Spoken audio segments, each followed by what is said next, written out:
चर्या शिरोमणि आचार्य श्री विशुद्ध सागर जी महाराज की जय।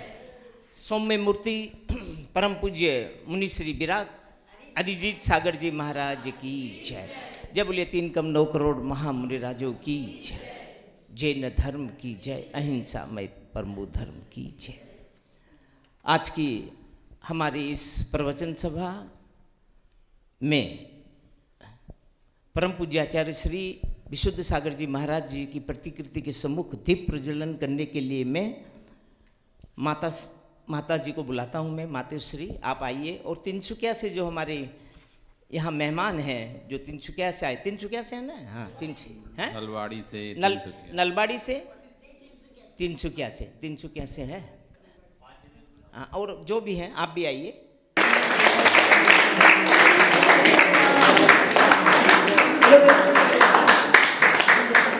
वियोग की वेला शुरू हो रही है। वास्तव में परम पूज्य मुनि श्री अरिजीत सागर जी महाराज के पावन सानिध्य में हमें जो कुछ भी मिला है, उसे अगर हम आत्मसात कर लें तो वास्तव में मैं समझता हूं हमारा मोक्ष मार्ग प्रशस्त हो जाएगा। मोक्ष मार्ग प्रशस्त करने के लिए अभी से हमें प्रारंभिक क्रियाओं को आरंभ करना होगा, अभ्यास करना होगा। गुरुदेव ने जो रास्ते हमें बताए हैं अपने प्रवचन के माध्यम से, सुबह मंदिर जी में प्रवचन होता है, यहाँ फिर 9 बजे 8:30 बजे से स्वाध्याय होता है, शाम को फिर यहाँ प्रवचन सभा होती है। 3 बार हमारे हृदय को झकझोरते हैं। गुरुदेव के प्रवचन से ऐसा लगता है कि हम वास्तव में गुरुदेव जो भी बोल रहे हैं वो वास्तव में हमारे अज्ञानता का परिचय है। गुरुदेव की वाणी में ऐसी मिठास है। और गुरुदेव की खास बात यह है कि जो बात बोलते हैं और उनके बोलने का जो अंदाज है वो वास्तव में चोट करता है। गुरुदेव बार बार कहते हैं ना कि हथौड़े की चोट पत्थर पर अगर करें तो एक बार में पत्थर नहीं टूटेगा, 10 बार मारने से टूटेगा, लेकिन जो प्रथम चोट होगी वह भी अपना रंग दिखलाएगी। ऐसा नहीं है कि 10वीं बार चोट करने से पत्थर टूटा है, वो पहली चोट से ही पत्थर कमजोर हो चुका है। गुरुदेव बार बार अपनी वाणी में हमें उपदेश देते हैं और धर्म की जो मूल क्रिया है, धर्म का जो स्वभाव है, उस स्वभाव के बारे में हमें बतलाते हैं। अब ये हमारे ऊपर है कि हम उसे कितना आत्मसात कर सकें। वास्तव में समय दिन धीरे धीरे निकल ही गया। समझो गुरुदेव 5 तारीख को आए थे, धीरे धीरे करते समय निकल गया। वो घड़ी आ चुकी है कि 29 तारीख को सुबह महाराज श्री का बिहार होना है। बिहार होना तो निश्चित है। महाराज जी की भी इच्छा थी। हमने तो महाराज श्री से अरदास की थी कि महाराज श्री आप यहीं से बिहार कीजिए, लेकिन महाराज श्री की भी इच्छा थी कि जब आए हैं तो मंदिरों के दर्शन कर लें। ये हमारे वालों का सौभाग्य होगा। जितना भी समय मिलेगा उन्हें उनका सौभाग्य हम लोग समझेंगे। हमारे पुण्य में कटौती होगी और उनका सौभाग्य जगेगा। महाराज श्री के सानिध्य में अनेक बड़े कार्य हमारे यहाँ हो गए। भूमि शिलान्यास समारोह से लेकर के स्थापना दिवस का कार्यक्रम, और कल हमारा समाज के जो हमारे बुजुर्ग अभिभावक हैं, जिन्हें हम अपना गार्जियन कहते हैं, उनका समाज की तरफ से 32वें स्थापना दिवस के उपलक्ष्य में हम समाज के जो हमारे अभिभावक गण हैं उनका हम सम्मान करेंगे। 27-28 नाम हमारे पास आ चुके हैं। कल ठीक 6:30 बजे बाहुबली भवन के चौथे तल्ले में 6 बजे हम लोगों को बाहुबली भवन के चौथे तल्ले में एकत्र। खास करके कल का जो प्रोग्राम है उसमें जो हमारे अभिभावक जन हैं उनको आचार्य महाराज श्री के द्वारा आशीर्वचन के रूप में भी उनको संबोधन दिया जाएगा, ताकि जीवन के अंतिम दिनों में बाकी जो भी वर्ष बचे हैं महाराज श्री का आशीर्वचन उन्हें मिले, ऐसी हम भावना भाते हैं। मैं परम पूज्य मुनि श्री से अनुरोध करता हूँ, विनती करता हूँ, उनके अनुनय करता हूँ, स्तुति करता हूँ, नमन करता हूँ, अभ्यर्थना करता हूँ और उनसे अनुग्रह चाहता हूँ उनकी आशीष अनुकंपा चाहता हूँ कि वे अपनी दिव्य वाणी में हमें संबोधन देने की कृपा करें ताकि हम अपनी आत्मा का कल्याण कर सकें। परम पूज्य गुरु श्री हरि सागर जी महाराज की जय। नमः सिद्धिभ्यः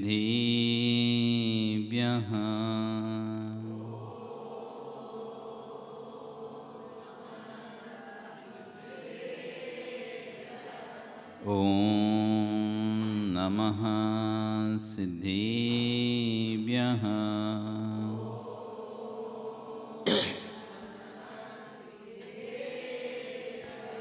ॐ नमः सिद्धिभ्यः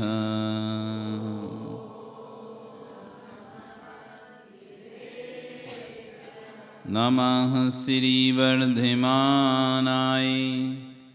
निर्धूतकलिलात्मने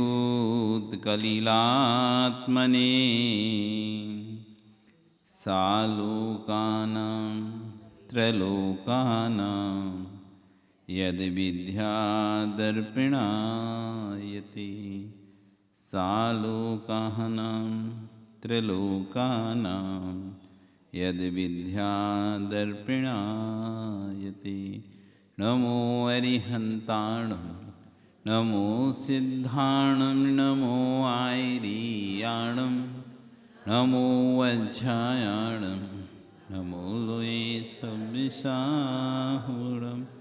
बोले अनंत अनंत से परमेष्टि भगवानी आदिब्रह्म आदिनाथ भगवानी की, वर्तमान शासनिक महावीर भगवानी की, आचार्य समन्त स्वामी महाराज जी की, आचार्य विश्व सागर जी महाराज जी की, अहिंसा में विश्व धर्म की।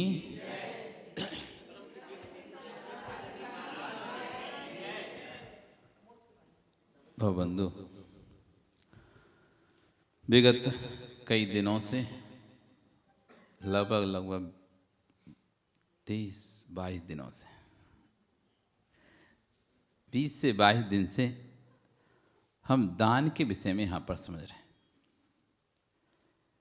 दान किसका दिया जाता है? दान किसका होता है? दान किस वस्तु का देना चाहिए? दान किस लिए देना चाहिए? दान क्यों देना चाहिए? दान किन भावों के साथ देना चाहिए? इन सब विषयों पर चर्चा कर रहे थे। आज यहाँ पर आचार्यगण दान के भाव की अपेक्षा से दान में फल की भिन्नता को समझा रहे हैं। जैसे भाव होंगे वैसा फल मिलेगा। दे वस्तु अच्छी है या दे वस्तु बुरी है, इससे फल का संबंध तो है ही, लेकिन दे वस्तु को देते समय भाव किस तरह के हैं। तो एक उदाहरण से आचार्यगण कर रहे हैं, एक फूल जो भगवान के ऊपर चढ़ा हुआ है उसकी कीमत, और एक फूल जो अर्थी के सबके ऊपर चढ़ा उसकी कीमत। किसकी कीमत है? भगवान के ऊपर चढ़ा उस फूल को आप भगवान के पास से आया है। माला पहनाते हैं हम, माला जब भी कोई अच्छा फंक्शन होता है, चतुर्दशी का कार्यक्रम, फूल माल, जय माल, ये माल, वो माल है, कुछ नहीं है। वो तो लौंग की या किसी की बना के आप घर में पहन लेता, लेकिन बोली लेकिन ये क्यों पहन रहा है? वो हजारों की लाखों में बोली लेकर आए, वो पहनना क्या उसे? लौंग की, वो तो घर में पहन लेता, कहीं से बना लेता, लेकिन उसका महत्व क्यों है? श्री जी के अभिषेक से मंत्रित, मंत्रों के द्वारा मंत्रित ये माल है। इसमें संपूर्ण भावनाओं के साथ उसको पहनाया जा रहा है कि उसका मंगल हो, कल्याण हो।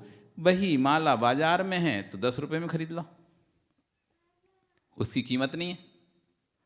तो ऐसे यहां पर कह रहे हैं कि दान की भाव की अपेक्षा से दान के फल में भिन्नता आती है।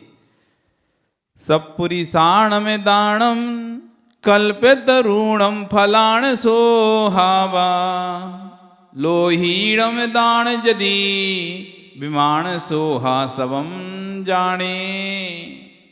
सपुरीसाणम, सत्पुरुषों का, सम्यक दृष्टियों का, दानम दान, कल्पतरुणम, कल्प वृक्ष के फलाणम, फलों की समान सोहा को प्राप्त होता है।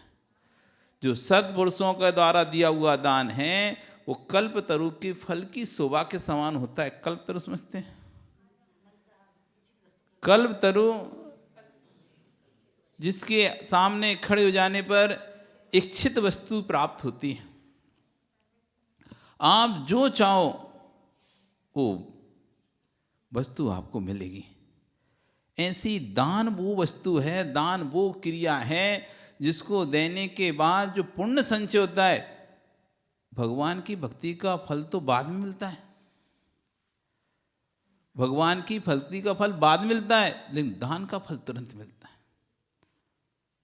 आचार्य कहते हैं भगवान की भक्ति करने से 3 पुण्य का बंध होता है। तो उसका, क्योंकि प्रत्येक कर्म अपने एक अबाधा काल को टालकर आते होते हैं। यदि आपने एक कूड़ा कोड़ी सागर का कर्म को बांधा है तो 1000 वर्ष बाद उदय में आएगा। वो 1000 वर्ष तक उदय में नहीं आएगा। आपने कोई भी कर्म बांधा, एक कूड़ा कोड़ी सागर का कर्म बांधा, तो 1000 वर्ष बाद उदय में आएगा। जितने कूड़ा कोड़ी सागर वर्ष का कर्म बांधने को उतने 1000 वर्ष बाद उदय में आएगा। तो जो पूजन भक्ति से पुण्य आदि का बंध होता है वो तीव्र बंध होता है, लंबे समय तक चलता है। दान एक शॉर्ट पीरियड है, इंस्टेंट, तुरंत का। दान से तुरंत, क्योंकि अंतः कोड़ा कोड़ी के अंदर, एक कोड़ा कोड़ी के अंदर जो भी कर्म का बंध हुआ है वो अंतर्मुहूर्त के अंदर में उदय के योग्य हो जाता है। उसका आवादा काल, एक करोड़ के अंदर के जो भी कर्म है उसका आवादा काल अंतर्मुहूर्त है। आप अंतर्मुहूर्त के बाद उसका फल का अनुभवन करने लगेंगे। जिस व्यक्ति का कोई व्यक्ति नहीं जानता था, जिसे कोई नहीं जानता था, वो रोज मंदिर आता है, कोई नहीं जानेगा उसे। नहीं जानता था कब मंदिर आता है, कब जाता है, उसे कोई मतलब नहीं है। वो व्यक्ति 10 दिन साधु के पास आ जाए, 10 दिन साधु के पास आ जाए, पास में बैठने लगे, आहार में चला जाए, पूरा समाज उसे पहचान लगी, कौन है भैया ये, कौन है, सब जानने लगेंगे, अरे ये व्यक्ति है। साधु के लिए दान से तुरंत उसका उदय में मिलता है। तो कह रहे हैं साधु का जो दिया हुआ आहार दान आदि है वो कल्प तरु के समान होता है, इच्छित फल को देने वाला होता है।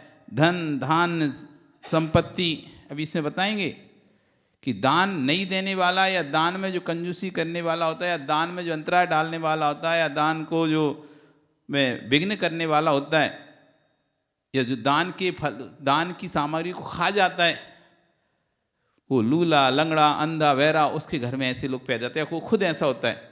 और जो दान की सामग्री को अच्छे भावों से दान करता है, तो आज जिसके घर में अच्छे बच्चे पैदा हुए हैं, अच्छे बहुएं आ गई हैं, जो कहना मानती हैं, बात सुनती हैं, सम्मान रखती हैं, अच्छी संतान है जो किसी प्रकार की बुरी राह पर नहीं गई हैं, किसी कारण से उसके घर में किसी प्रकार से कोई भी आदि व्याधि नहीं आती है, ये सब उसके पूर्व पिछले भव के दान के फल का उदय है। दान के फल का उदय। जिसने दान दिया है उसको दानाद भोगो, उस दिन बताया था ना, दान देने से भोग मिलते हैं और वैयावृत्ति करने से उस भोग को भोगने की ताकत मिलती है। भोग मिलना भिन्न विषय है और भोग को भोग पाना भी भिन्न विषय है। आपको भोग मिले लेकिन बीमारी हो गई, आपको शुगर की बीमारी है, घर में तो सब कुछ है, खूब रोज बनता भी अच्छा, लेकिन विनोद जी देवी खाने देती कि नहीं खाने देती हैं? अच्छा, अभी तक तो देती है महाराज जी, कुछ होगा तो फिर भले बना करे, बात अलग है। तो उस समय भोग सामने होने पर भी आप भोग नहीं पाएंगे। दान से भोग मिलते हैं और वैयावृत्ति करने से साधु विवेक है वो भोगने की शक्ति मिलती है। जिसको अपना शरीर, क्योंकि जब तक शरीर स्वस्थ नहीं होगा तो भोग कैसे भोगोगे? भोग किससे भोगे जाते हैं? भोग तो शरीर के माध्यम, चाहे वो आपके शारीरिक भोग हों, मानसिक भोग हों, चाहे भोजन संबंधी भोग हों, चाहे आपके वाहन संबंधी हो, चाहे घर संबंधी हो, चाहे स्त्री संबंधी, पुत्र संबंधी, कोई भी भोग हो, किसी भी प्रकार का भोग हो, उसके लिए शरीर की आवश्यकता पड़ती है। शरीर स्वस्थ नहीं होता तो कहते हैं बुखार में मीठा भी कड़वा लगता है। किसी को पित्त ज्वर हो जाए उसको तो मीठा भी खिलाओगे ना तो उसको कड़वा लगेगा। बुखार कुछ भी चीज़ नहीं रुकती, अच्छे से अच्छी जो उसकी पसंद की चीज़ भी खिलाओगे तब भी उसके मुंह में एक को और देगा, नहीं खबरा। शरीर में ताकत, शरीर में स्वस्थता भैया वृत्ति से आती है और दान देने से भोग प्राप्त होते हैं। इसलिए जीवन में खूब दान दो अपने जीवन में। अनेक ऐसे उदाहरण आगम में भरे पड़े हैं, अनेक उदाहरण पड़े हैं। छोटे छोटे दान से बड़े बड़े फल मिले हैं, छोटे छोटे दान से। तो यहाँ कह रहे हैं सत्पुरुषों को, सम्यक दृष्टियों को दान कल्प वृक्ष के फलाणम, कल्प वृक्ष के फलों के समान शोभा को प्राप्त होता है। और लोभी पुरुष का, मिथ्या दृष्टि का जय दानम, अर्थी के सबके समान शोभा को प्राप्त होता है। जैसे अर्थी पर सबकी कोई शोभा नहीं है, नीचे कोई उठा तक नहीं है, वो फूल को, उस पैसे भी बतासों को उठा तक नहीं है, तो ये अर्थी के हैं। ऐसे हमारे दान में हमारे परिणाम किस तरह के हैं। हमारा दान तो जा रहा है लेकिन वो दान अर्थी के सबके फूल के समान है या कल्प वृक्ष समान है, ये कौन निर्णय करेगा? ये हमारे परिणाम निर्णय करेंगे। आचार्य भगवान कुंद स्वामी महाराज कह रहे हैं जगत की समस्त असामताओं और विषमताओं में स्वयं को दास कर लिया है। कंचन कामनी लोष्ट में जिनके प्रति साम्य दृष्टि है उसका नाम श्रवण है। और जो ऐसे श्रवणों को दान देता है वो संपूर्ण सुखों को प्राप्त करता है। समकित भाव है तो मोक्ष मार्ग है और समकित भाव का अभाव है तो संसार मार्ग है। दान देते समय आपके परिणामों में जितना समता परिणाम रहेगा, जितना लोभ परिणाम रहेगा, जितना सरल परिणाम रहेगा, आप विश्वास मानो उसका फल अनंत गुणा अधिक होगा। और जितने दान देते समय कलुषित परिणाम होगा, अशुद्धि का भाव होगा, संक्लिष्टता का भाव होगा, आप वहीं पर सारे पुण्य को जला दोगे। पहले के घरों में चंदोवा बना रहता था, रसोई घर में देखा होगा आपने, राजस्थान में तो आपने देखा ही होगा, घरों में ऊपर सफ़ेद कलर का चंदोवा बांध के रखते थे। साल भर बंदा, कपड़ा कितने दिन में खराब हो जाता है? कपड़ा दिन में कितने खराब, आपके घर में कितने दिन में खराब होता है कपड़ा?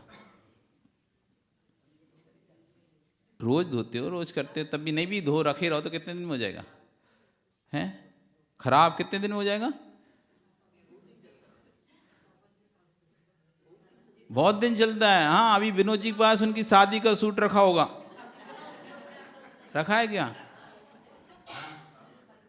रखा होगा, बिल्कुल रखा होगा। सुमेर जी रखे होंगे, टीकम जी रखे होंगे। ये हमारी शादी के समय का सूट है, वो भी अच्छा चल रहा है। लेकिन जो चौकी में बंधा हुआ कपड़ा था वो 1 वर्ष में खराब हो जाता है, 1 वर्ष में खराब हो जाता है। चाहे चूल्हा जले चाहे गैस चलता रहे, गैस भी जले तब भी वो 1 वर्ष बाद जब आप उसको दीप बल्ली पर आप चेंज करोगे तो जैसे उसे खोलोगे तो फट सच छर हो जाएगा, छर हो जाएगा। जो कपड़ा बरसों बरसों चलता है, 30-40 साल तक, जिस कपड़े का कुछ भी नहीं बिगड़ता है, ऐसा मोटा कपड़ा होता है तो लट्ठे का। बाकी आपके कपड़े तो कितने पतले होते हैं, लेकिन जो ऊपर बांधा जाता था कपड़ा वो अच्छा मोटा लट्ठे का कपड़ा होता था। तो वो 1 वर्ष में खराब हो गया, 1 वर्ष में वो सड़ गया। और जैसे ही आपने खोला तो चर, जोर से कहीं से खींचा तो वहीं से फट गया। ये कमजोर कब हो गया? ये कमजोर कब हुआ? जबकि इसका तो उपयोग भी नहीं किया गया, इसको धोया भी नहीं गया, इसको निकाला भी नहीं गया, वैसे ही लगा रखा था। ये कमजोर कब हो गया कपड़ा? जबकि घर में तो अलमारी में सालों साल कपड़े रखे रहते हैं, तब भी कमजोर नहीं होते। फिर कपड़ा कमजोर कब हुआ? हैं? कपड़ा कमजोर कब हुआ? आप समझ नहीं रहे थे। आपको तो ऐसा लग रहा था हम तो नीचे काम कर रहे हैं।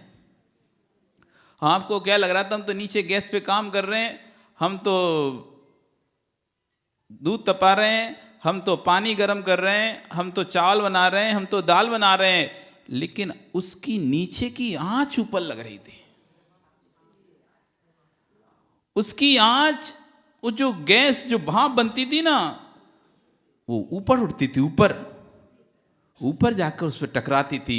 उसकी आंच उससे लग रही थी।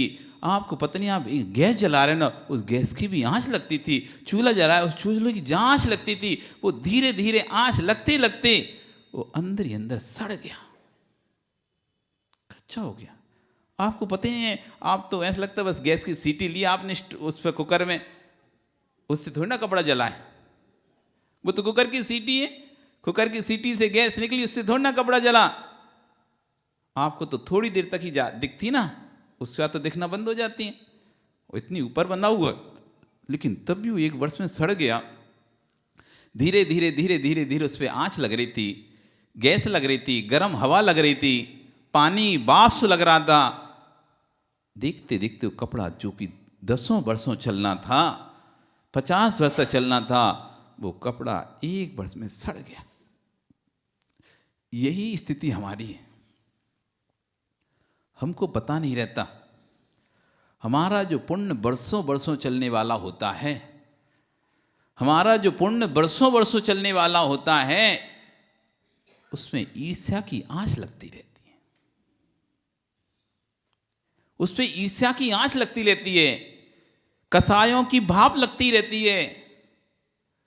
वो पुण्य जो वर्षों तक चलने वाला था, वो धीरे धीरे नष्ट होता जाता है। हमको तो लग रहा है हम तो दान दे रहे हैं, हमको तो लग रहा है हम दान दे रहे हैं। पर आप उस समय यदि अपने परिणामों को पढ़ें, यदि आपके परिणाम वास्तव में दान देने से विशुद्ध हो रहे हैं, प्रशस्त हो रहे हैं, तो आपको वास्तव में पुण्य आपका बढ़ रहा है। और यदि आपके परिणाम अंदर ही अंदर कलुषित हो रहे हैं दूसरे को देखकर, तो आपका बस वैसे ही चल रहा है जैसे ऊपर चंदवा बना ना, तो भाप से जल रहा है, ऐसी आपका पुण्य भी दान देते समय भी जल रहा है।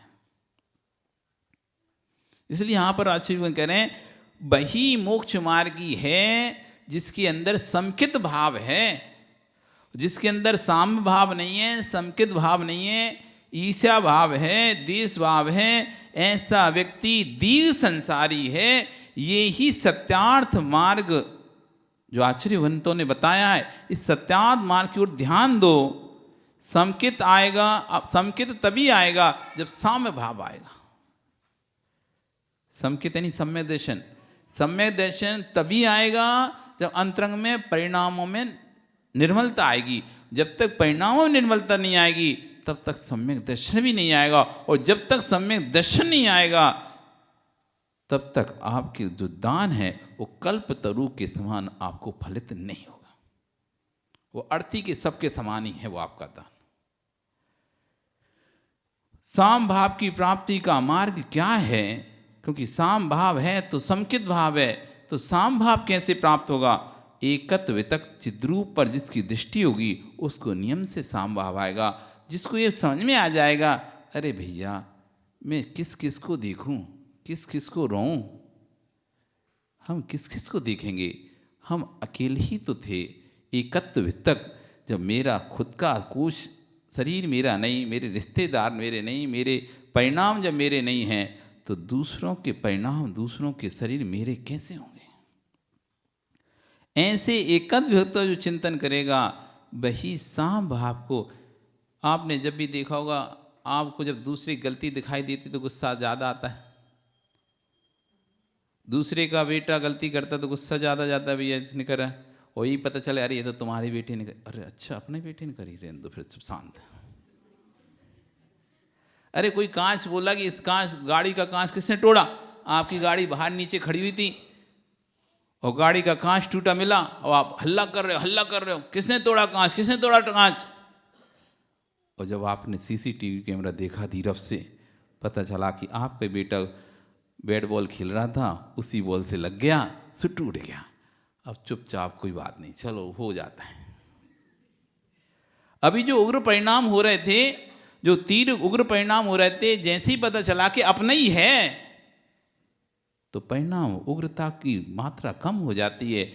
ऐसी जब हमको ऐसा लगता है कि सामने वाला गलत है, सामने वाली गलती है, तो हमारे परिणाम उग्र होते हैं। और जब ऐसा लगता है अरे मेरे ही कर्म का दोष है, मेरी ही कर्म का दोष है, उसकी गलती नहीं है, तो परिणामों में निर्मलता आती है। क्योंकि कर्म का उदय आना स्वतंत्र है, लेकिन उस उदय में नवीन कर्म बांधना नहीं बांधना, इसमें हमारा बस है। कर्म के उदय आने पर हमारा बस नहीं है। जो हमने कर्म बांधा है उसका उदय में आएगा, वो आपको भोगना पड़ेगा।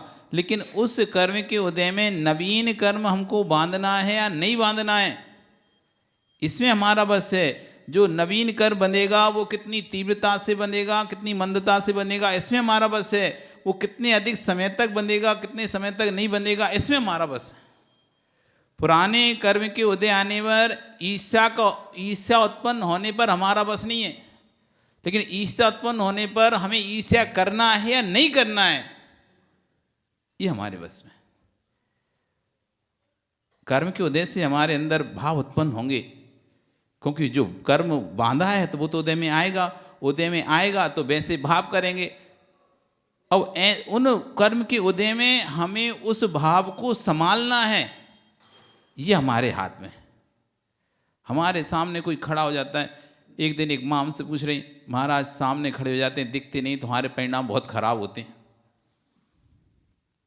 विनोद जी बोल रही थी माँ कि लोग सामने खड़े हो जाते हैं और दिखते नहीं हैं, आप महाराज नहीं दिखते, भगवान नहीं दिखते, तो हमारे परिणाम बहुत खराब होते हैं। इन लोगों को आप बोलो कि सामने खड़े ना हुआ करें, इनको कोई कर्म का बंध नहीं होगा महाराज। हमने कहा उनको कर्म का बंध होगा नहीं होगा वो तो बात की बात है, तुमको तो जरूर हो जाएगा। उनको होगा नहीं होगा, जो सामने खड़ा हो गया उसको भी सोचना चाहिए, पीछे वाले देखे, लेकिन उसका होगा नहीं होगा, उसको तो उसके परिणाम पे निर्धारित है ना, उसके परिणाम पर है। आचार्य भगवान संबंध स्वामी महाराज एक ग्रंथ लिखा, आत्ममीमांसा। आत्ममीमांसा नाम का एक बहुत अच्छा ग्रंथ लिखा। उसमें उन्होंने अच्छी तरह से न्याय का, उसमें न्याय का ग्रंथ है, तो श्रावक से मतलब इस तरह का ग्रंथ है, उसमें पूछा जा रहा है दूसरे को दुख देने से कर्म का बंध होता है क्या? दूसरों को दुख देने से पाप का बंध हो और स्वयं को दूसरे को सुखी करने से पुण्य का बंध, क्या ऐसा नियत है? क्या ऐसा होगा?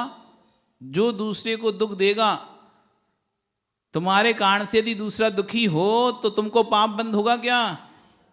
क्या ऐसा नियत है, नियम से होगा? और तुम्हारे कारण से कोई सुखी हो तो पुण्य का बंद होगा तुमको, है? तुमने हम फंसा देंगे, हम फंसाने आए हैं क्या यहाँ पे? हम तो निकालने आए तुमको फंसाएंगे नहीं, फंसे तो हुए तुम हो ही, फंसाना क्या है आपको? आप तो फंसे हुए हो, आपको यहां से निकालने आए। सुना सुमेर जी, निकल जाओ।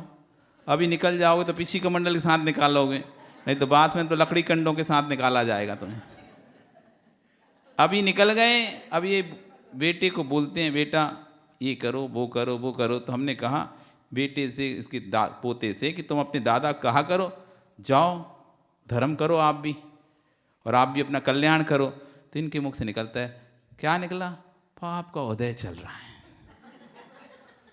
पाप का उदय नहीं चल सकते, इनकी पाप का उदय बोलकर आप बचो नहीं, अपना बचाव नहीं करो।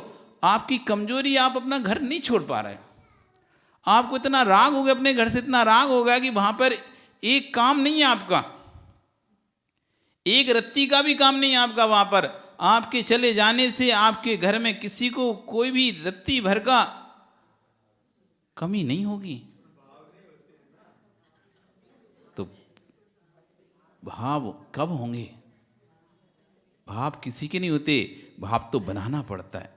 तो एक अच्छा उन्होंने आचार्य समन्त स्वामी ने एक अच्छा आत्ममीमांसा में एक श्लोक लिखा, पापम ध्रुवम परे दुखात पुण्यम चा सुक्तो यदि अचेतना कसायु चा बद्धताम निमित्तता।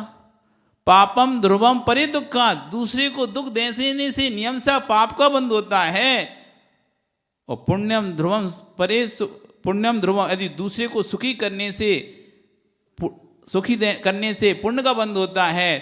अचेतना कसायुचा, फिर जो अचेतन कांटा, पैर में कांटा लग जाता है, आप दुखी होते हो ना, उस कांटे को बंद होना चाहिए, उस कांटे को बंद होना चाहिए। वो लड्डू जो आप खाते हो ना, तो उससे आपको मजा आता है, उस लड्डू को फिर बंद होना चाहिए।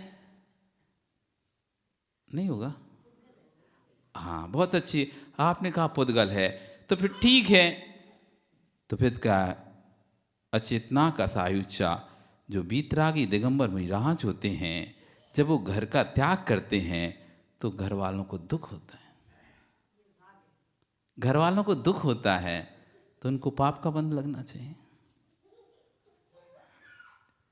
पाप का बंध होना चाहिए। एक रागी जब शादी करता है तो घर वाले सुखी होते हैं, तो फिर उसको पुण्य का बंध होना चाहिए। अब तो यहाँ पे अचेतन नहीं ना, ये तो चेतन है ना, ये तो पुद्गल नहीं है ना। अब बताओ, अज्ञानता क्या, बंध किसका हो रहा है, किससे हो रहा है बंध? विशुद्धि। यदि दूसरों को दुख देने से, दुखी होने, दूसरे के हमारे कारण से दूसरे के दुखी होने से पाप का ही बंध होता है, तो कभी फिर कोई मुनि नहीं बन पाएगा। क्यों? इन मुनिराजों को देखकर लोगों को दुख होता है, जो विधर्मी हैं उनको देखकर दुखी होते हैं, उनको कष्ट होता है, ये कैसे घूम रहे हैं। तो फिर इन मुनिराजों को पाप का बंध होगा। तो फिर अब बताओ, दूसरे के दुखी होने से आपको पाप का बंध होगा कि नहीं होगा?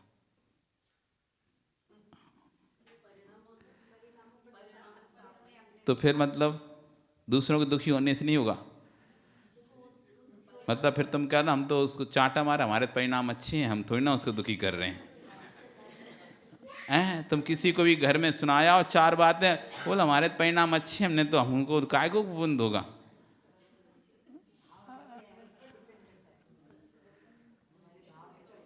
दूसरा आपको दुखी करे, उसको पाप बंद होगा कि नहीं?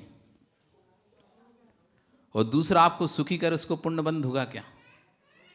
पक्का। तो आपको तो भैया आलू प्याज खाने में मजा आ रहा था, अच्छा लगता है, और दूसरा आपको सुखी करना है तो उसने आपको लाके दे दिया।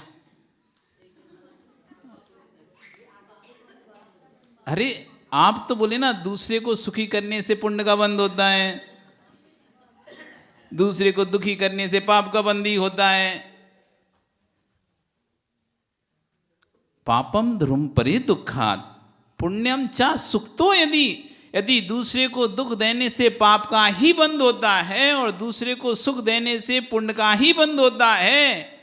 अचेतना कसाहुचा बद्धेताम निमित्तता, फिर तो अचेतन जो पदार्थ है उनको भी बंद होना प्रारंभ हो जाएगा, वो भी दूसरे को सुखी दुखी करते हैं।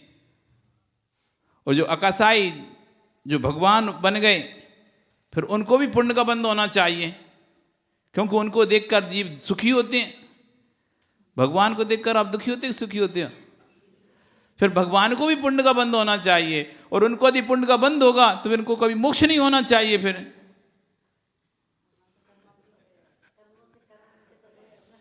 तो इसलिए तो पूछा, क्या दूसरों को दुख देने से पाप का ही बंद होता है, दूसरों को सुख देने से पुण्य का ही बंद होता है क्या? अब फिर दूसरा पूछो उन्होंने, पापम ध्रुवम परे दुखात पुण्यम चा सुक्तो यदि। पापम ध्रुवम स्वतो दुखा, पापम ध्रुवम यदि स्वयं को सुखी करने से कर्म का बंद होता है, पाप बंद, कर्म का बंद होता है, और दूसरे को सुख देने से पुण्य कर्म का बंद होता है।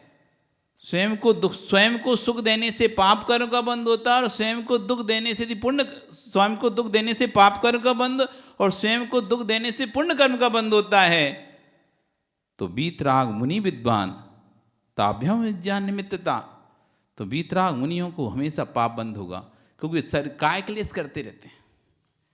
स्वयं को दुख देने से यदि पाप का बंध होता है और स्वयं को सुखी करने से पुण्य का बंध होता है, तो दिगंबर वीतरागी मुनिराज जो कि काय क्लेश करते हैं, उपवास आदि करते हैं, मास के उपवास करते हैं, केसलौच आदि करते हैं, तो उनको दुख, उनके शरीर को कष्ट होता है, दुखी होता है, तो फिर उनको पाप का बंध होना चाहिए। हाँ, तो वही तो पूछा कि पापम ध्रुवम सुतो दुखात, स्वयं को दुख देने से यदि पाप का ही बंध होता है, तो फिर तो वीतराग मुनि विद्वान, वीतराग मुनियों को बंद होना चाहिए। ये पाप पुण्य का बंध होता कैसे है फिर? सुख देने, दूसरे को दुख देने से पाप का बंध नहीं होता, दूसरे को सुख देने से पुण्य का बंध नहीं होता, स्वयं को सुख देने से स्वयं को दुख देने से पाप का बंध नहीं होता, स्वयं को सुख देने से पुण्य का बंध, फिर ये पाप पुण्य का बंध होता कैसे? कोई आपको सताए तो उसको पाप बंद होना चाहिए, कोई आपकी अनुकूल कार्य करे तो उसको पुण्य का बंध होना चाहिए। आप अपने हिसाब से चलो तो आपको पुण्य का बंध होना चाहिए, आप अपने हिसाब से ना चलो पाप का बंध। एक पाप पुण्य की व्याख्या आखिर होती कैसे, कैसे चलता है, कौन पाप पुण्य देता है? वे कर्म कैसे डिसाइड होते हैं? ये नियति फिक्स हुई कैसे है? तो हमने कौन से कर्म, ये डिसाइड कैसे होता है कि हमने ये कर्म किया है, हमको पुण्य देगा कि पाप देगा?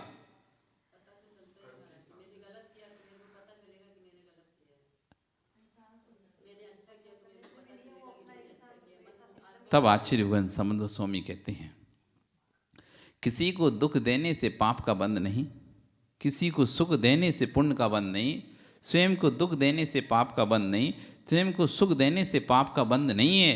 ये जैन दर्शन है, यहाँ पर एकांत नहीं है, यहाँ एकांत नहीं है।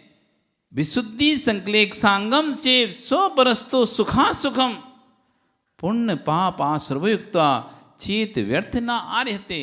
ये अरिहंत परमेष्टि आपके मत में पुण्य पाप व्यर्थ नहीं है। विशुद्धि संक्लेश सांगम चेव, आपके जो व्यक्ति जो कार्य कर रहा है, यदि उसके अंदर उसके विषय में विशुद्धि चल रही है तो उसको तो पुण्य है। अब तुम संक्लेशता करो तो तुम्हारा पाप है। अब कोई व्यक्ति यदि आहार दान दे, कोई भी क्रिया करे, वो अपनी विशुद्धि से कर रहा है, यदि तुम्हें उसको देखकर संक्लेशता हो रही है तो तुम भले ही ऐसा कहो इसके कारण से कितने लोगों का वो हो रहा है, इसको तो कर्म बंध रहा होगा, उसका विशुद्धि है तो उसको तो पुण्य ही बंध रहा है। लेकिन यदि आपके अंदर संक्लेशता है तो आप साइड से भी खड़े होकर पाप का ही बंद कर रहे हो। तो विशुद्धि संक्लेशता से, जिस कार्य को करने से विशुद्धि बढ़ती है वो कार्य पुण्य बंध का कारण होता है। आपको काय क्लेश देने से यदि आपके अंदर विशुद्धि आती है तो आपका काय क्लेश पुण्य का कारण है। यदि आपके काय क्लेश से आपके अंदर संक्लेशता बढ़ जाती है, आपसे उपास होता नहीं था और आपने उपास कर लिया। उपास तो अच्छी बात है, लेकिन उपास करने के बाद आपके जो परिणाम आकुल व्याकुल हो रहे हैं, उसके बाद जो परिणाम आकुल व्याकुल, समझते हो ना कैसे परिणाम होते हैं? परिणाम ऐसे होते हैं, अब भगवान बस ये निकल जाए, कैसी रात निकल जाए, कैसे दिन निकल जाए, ये दिन निकल जाए, रात निकल जाए। दो देखा देखी, कोई 3 उपवास कर लेता है, कोई 2 उपवास कर लेता है, कोई 5 उपवास कर लेता है, 10 उपवास कर लेता है। अबे उसके माता पिता उसको, भैया अरे बेटा सिर दर्द, माथे से दर्द कर रहा है, माँ सिर दर्द कर रहा है, पेट भूख लग रही है, क्या करूं क्या? तो अच्छा खाने नहीं खाऊंगा, नहीं पर वो करना तो मुझे उपास है, खाऊंगा नहीं, पर रो अजीब अटपटा दिखाई देता है ना, कैसे कैसे तो करता है, लेकिन फिर भी उपास नहीं तोड़ा, कर रहा है। अंतरंग संक्लेशता है। अब ये 3 तो कर ही लूं, फिर नहीं करूंगा, कैसे भी करके निकाल लूं, एक दिन और, आधा घंटा और, 1 घंटा और, और जैसे ही आधा 1 घंटा निकला वो पूरा ऐसे भागता है, भैया लाओ जल्दी से दो अब। तो यहां कह रहे हैं काय क्लेश यदि आप कर रहे हो, उस काय क्लेश में यदि विशुद्धि है तो काय क्लेश पूर्ण बंध का कारण है। उस काय क्लेश में यदि संक्लेशता हो रही है, वो काय क्लेश पूर्ण बंध का कारण नहीं है। इसलिए आचार्य ने कहा अपनी कीजिए शक्ति प्रमाण, अपनी सामर्थ्य के अनुसार करनी है, बल्कि सामर्थ्य से थोड़ा सा कम करना चाहिए। यदि आपकी उपवास करने की सामर्थ्य 2 उपवास करने की सामर्थ्य है तो आपको एक ही उपवास करना चाहिए, आपको एक ही उपवास करना चाहिए। क्योंकि दूसरा एक उपवास करोगे तो आप पूरी स्फूर्ति में रहोगे, पूरी सजगता में रहोगे। और आपकी सामर्थ्य 2 उपवास करनी थी, आपने 2 कर लिए, अब सामर्थ्य बची नहीं है, खत्म ही हो गई, तो तीसरे दिन आप ऐसे बिस्तर पर पड़े रहोगे कि आप हिल तक नहीं पाओगे। आपको बड़ी संक्लिष्ट होगी उठने में, बैठने में, चलने में। कोई इसी बीच में कोई काम बोल दे तो फिर काम करने में तो और ज़्यादा संक्लिष्ट हो जाएगी। इसलिए कहा है विशुद्धि संक्लेश समझे। जिन जिन कार्यों को करते समय हमारी विशुद्धि बने, बस वो कार्य हमें पुण्यभूत फल देते हैं। और जिन कार्यों को करने में हमारे अंदर संक्लिष्टता पैदा हो जाए, वो कार्य आपको पाप रूप फलित होते हैं। एक ही कार्य, कोई भी कार्य हो, ये पुण्य पाप की बस इतनी सी व्याख्या है कि पुण्य किस पे लगेगा, विशुद्धि से पुण्य होता है और संक्लिष्टता से पाप होता है। क्रिया कौन सी हो रही है वो भिन्न ही है। पूजा करते करते यदि विशुद्धि बन रही है तो पूजा पुण्य रूप फलित हो रही है। और पूजा में यदि आपको संक्लिष्टता हो रही है, विधान में आप बैठे थे, आपने सोचा था 10 बजे तक हो जाएगा और 10 बजे तक आप अच्छे से बैठ रहे, तब तक तो पुण्य था। और 10 के बाद यदि आपके अंदर अब संक्लिष्टता आई, कब खत्म करेंगे, कितनी देर हो गई, अब तो बैठे थक गए, अब तो नहीं बैठा जा रहा, और संक्लिष्ट परिणाम हो रहे हैं आपके, वहां से पाप प्रारंभ हो गया, वहां से पाप प्रारंभ हो गया। जितनी देर तक विशुद्धि है, चाहे दान हो, पूजा हो, या कोई भी कार्य हो, प्रवचन हो, कुछ भी है, जब तक आपकी विशुद्धि चल रही है तब तक वो पुण्य रूप फलित है। और जैसी संक्लिष्टता आना प्रारंभ हुई, वही क्रिया, वही वस्तु आपको पाप रूप फलित होने लगती है।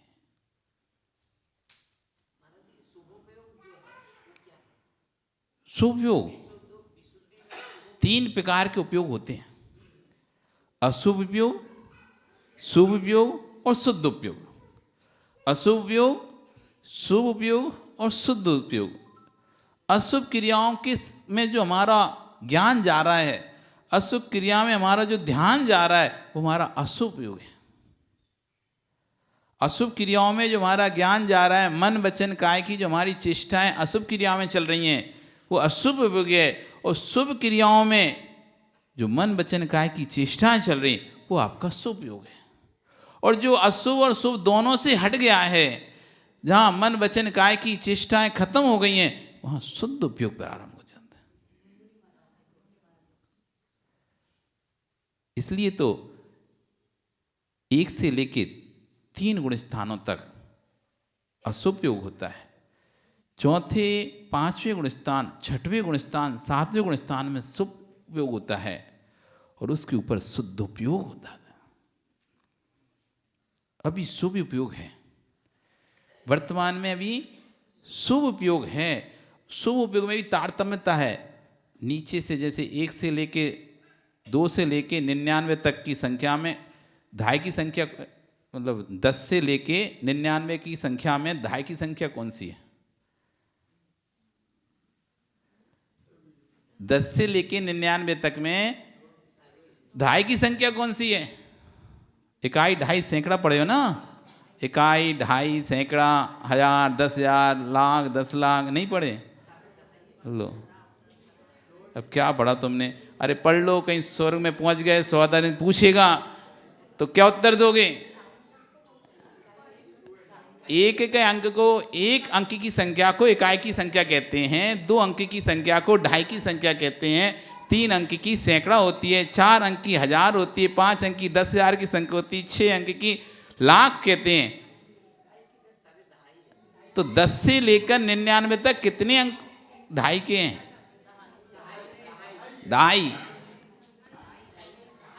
दहाई दहाई दा हा ई।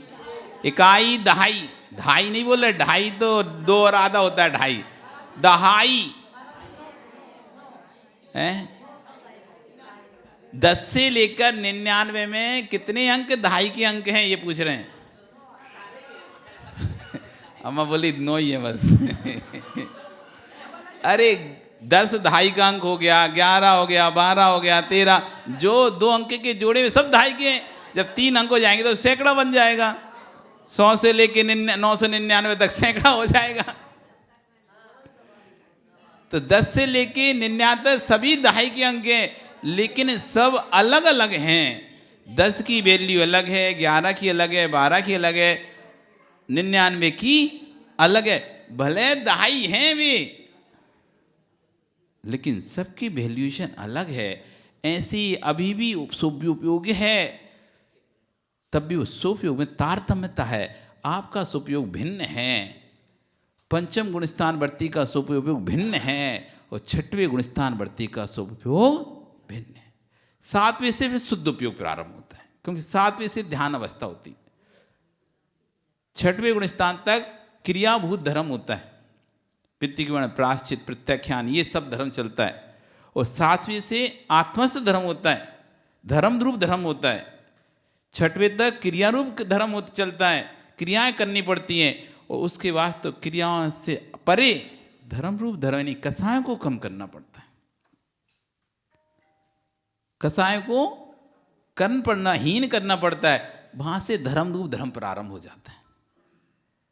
अभी क्रिया रूप धर्म होता है, आप जितनी अधिक भक्ति करो, जितना अधिक दान दो, जितनी अधिक पूजा करो, जितना अधिक पाठ करो, स्वाध्याय करो, ये करो वो करो, ये सब क्या है?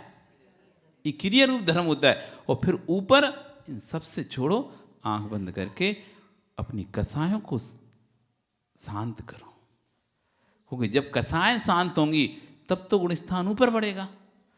कसाय शांत नहीं हो, क्योंकि यहां तक भेष के गुणस्थान है, 6वां गुणस्थान तक भेष के गुणस्थान है। भेष है ना, एक भेष धारण करना पड़ता है। यदि आप श्रावक बने तो आपने प्रतिमा धारण कर ली, तो आप भी ऐसा रहने लगे, वैसे रहने लगे, बाहर का नहीं खा रहा है, ये नहीं खा रहा है, एक आपने सामान श्रावक का भेष हो गया। फिर पंचम गुणस्थान में तो छुल्लक बन गए, छुल्लिका बन गए, एक नया भेष धारण हो गया। फिर 6वां गुणस्थान आया तो कपड़े तार के हटा दी, ये मुनि का एक भेष हो गया। बस ये यहाँ तक भेष के गुणस्थान है। इन गुणस्थानों को हम भेष से पहचानते हैं। 6वें तक के गुणस्थानों को हम किससे पहचान लेते हैं?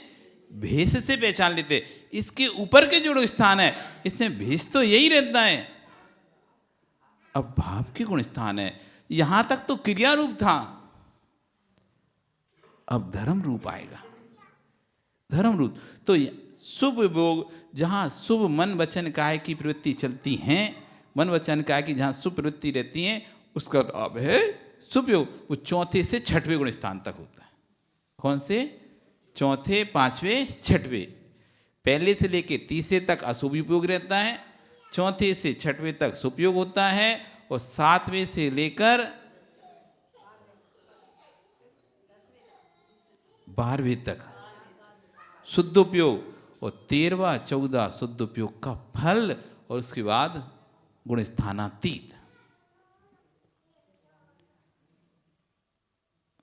फल, उसको फल भोगते हैं। फिर वहां पर बुद्धिपूर्वक कोई भी क्रिया नहीं होती 13वें 14वें गुणस्थान में, अबुद्धिपूर्वक सब चलता रहता है। फल है फिर तो उसका 13वां 14 सिद्धालय, ऐसा कह लो, ये शुद्ध उपयोग का फल। तो इस तरह से उपयोग की, उपयोग मतलब हो गया आपके ज्ञान दर्शन की धारा, विचार धारा, आपकी जो ज्ञान की धारा, वो ज्ञान की धारा कैसी बह रही है, वो ज्ञान की धारा जैसी बहती है वैसा आपको उपयोग हो जाता है। उपयोग यानी देखने की, यानी अपन ऐसा कह रहे हैं कि उस वस्तु के प्रति दृष्टि या उस वस्तु के प्रति सोच हमारी, यदि हम किसी व्यक्ति के बारे में अच्छा सोचते हैं तो हमारा अच्छा उपयोग, हम किसी वस्तु के बारे में बुरा सोचते हैं तो बुरा उपयोग। अब आप भले अच्छे पूजा के भेष में भी बैठे हो, पुजारी के भेष में भी बैठे हो, यदि सोच आपकी किसी के प्रति बुरी चल रही है तो आपका असुपयोग। शरीर से आपका सुपयोग, लोग कहेंगे कि भैया ध्यान कर रहा है, माला फेर रहा है, सुपयोग में लगा है, लेकिन आप माला फेरते फेरते किसी और का चिंतन कर रहे हो, किसी और के बारे में सोच रहे हो, उसके तो आपका असुपयोग, बाहर से दिखेगा सुपयोग और अंदर से हो गया, क्योंकि मन वचन काय की जो धारा है वो दूसरों के प्रति चल रही है, देश के प्रति, ईर्ष्या के प्रति चल रही है, तो असुपयोग। इस तरह उपयोग की अपनी व्यवस्था होती है। और यहाँ आचार्य भगवान यहाँ पर समझा रहे हैं कि धर्म तो करें, दान तो करें, लेकिन इसमें इतना ध्यान रखें कि विशुद्धि बन रही है कि संक्लिष्टता हो रही है। ऐसी विशुद्धि बनती है, वो दान आपको कल्पतरु के समान फल देगा। यदि संक्लिष्टता हो रही है तो अर्थी के सब के समान, जैसे अर्थी के सब की कोई कीमत नहीं होती है, ऐसी उस दान की भी कोई कीमत नहीं है आपकी। इसलिए अपने परिणामों को दान देते समय विशुद्ध रखें, जिससे कि ऐसा ना हो कि वस्तु भी, समय भी जाए, वस्तु भी जाए और पुण्य भी ना मिले। वस्तु भी गई, समय भी गया और पुण्य भी हाथ में नहीं लगा। मिथ्या दृष्टि जीव, मिथ्या दृष्टि जिन्हें सम्यक्त नहीं है, तो स्वतः ही है सम्यक से रहे जीव अब तत्व का निर्णय कर नहीं पाएगा। और तत्व का जिसको निर्णय नहीं होगा तो उसकी प्रवृत्ति शुभ हो नहीं सकती। बाहिरंग सुप्रवृत्ति हो सकती है, अंतरंग सुप्रवृत्ति नहीं हो सकती। बाहर में सुप्रवृत्ति दिख सकती है उसकी, लेकिन अंतरंग वो प्रवृत्ति भी ख्याति लाभ पूजा के लिए होगी। जिसने तत्व की वास्तविक व्याख्या को नहीं समझा है, जिसने तत्व की वास्तविक व्याख्या को नहीं जाना है, भगवान को नहीं मानने वाला मिथ्या दृष्टि हो ऐसा नहीं है, या भगवान को मानने वाला सम्यक दृष्टि हो ऐसा नहीं है। जो भगवान को मानता है वो सम्यक दृष्टि, भगवान ही मिथ्या दृष्टि। जो तत्व की वास्तविक स्वरूप को नहीं जानता है, जिसे तत्वार्थ का बोध नहीं है, वो मिथ्या दृष्टि। जिसने तत्व को तत्व समझ लिया है वो सम्यक दृष्टि। 7 तत्वें, जीव, अजीव, आश्रव, बंध, संवर, निर्जरा, मोक्ष, इन 7 तत्वों का व्याख्यान या 7 तत्वों की जो गुण दोष जो हैं उनको गुण दोष रूप में स्वीकार करना, वो सम्यक दृष्टि है। और जो उसको जान नहीं पाता, कभी गुण को गुण स्वीकार करता है, कभी गुण को दोष स्वीकार कर लेता है, ऐसा मिथ्या दृष्टि। जैसे कहा एक शराबी व्यक्ति है, वो भी पत्नी को पत्नी बोलता है, एक सामान्य व्यक्ति है वो भी अपनी पत्नी पत्नी बोला, लेकिन शराबी व्यक्ति की गारंटी नहीं है, वो कभी पत्नी को माँ भी बोल देगा और माँ को ही पत्नी बोल देगा, जैसी धुन चढ़ जाए उसे। लेकिन जो सामान्य वो तो पत्नी को पत्नी बोलेगा और माँ को माँ ही बोलेगा। ऐसी जो सम्यक दृष्टि है वो जीव द्रव्य की व्याख्या जो जैसी वास्तविक है वो वैसे ही मानेगा, लेकिन जो मिथ्या दृष्टि है वो वास्तविक मानेगा, लेकिन कोई नहीं समझा ऐसी है तो वैसे ही मान लेगा। जैसा उसको सही लगेगा वो वैसा कर लेगा, उसको सही गलत का भेद नहीं होता है। मिथ्या दृष्टि जीव के अंदर सही गलत का भेद नहीं होता, जो जच गई सो ठीक। उस सम्यक दृष्टि जीव तत्व पर अडिग रहता है, नहीं सत्य यही है। अब कोई 1000 सिर का व्यक्ति जाए तभी उस सत्य को बदलता नहीं है। ये सम्यक मिथ्यात्व का भेद है। तत्व का श्रद्धांत जिसको अंदर होता है वो सम्यक दृष्टि, और जिसे तत्वार्थ श्रद्धांत नहीं है वो मिथ्या दृष्टि। और बाहरंग में देखे जाएं तो भैया जो देव सास गुरु की भक्ति करता है, पूजा आराधना करता है, वो सम्यक दृष्टि। और जो देव सास गुरु की निंदा करता है, उनकी अवहेलना करता है, उनको नहीं मानता है, वो मिथ्या दृष्टि। और अंतरंग से देखा जाए तो जिसके अंदर तत्व का श्रद्धान है वो सम्यक दृष्टि, और जिसके अंदर तत्व का श्रद्धान, अब जो तत्व ही नहीं जानता श्रद्धान क्या करेगा वो? और जो तत्व ही नहीं जानेगा सिद्धांत क्या करेगा? तो पहले उसे तत्व तो पता होना चाहिए, तब तो सिद्धांत होगा। तो तत्वार्थ सिद्धांत हम समझा, जिस तत्व का सिद्धांत है वो सम्यक दृष्टि।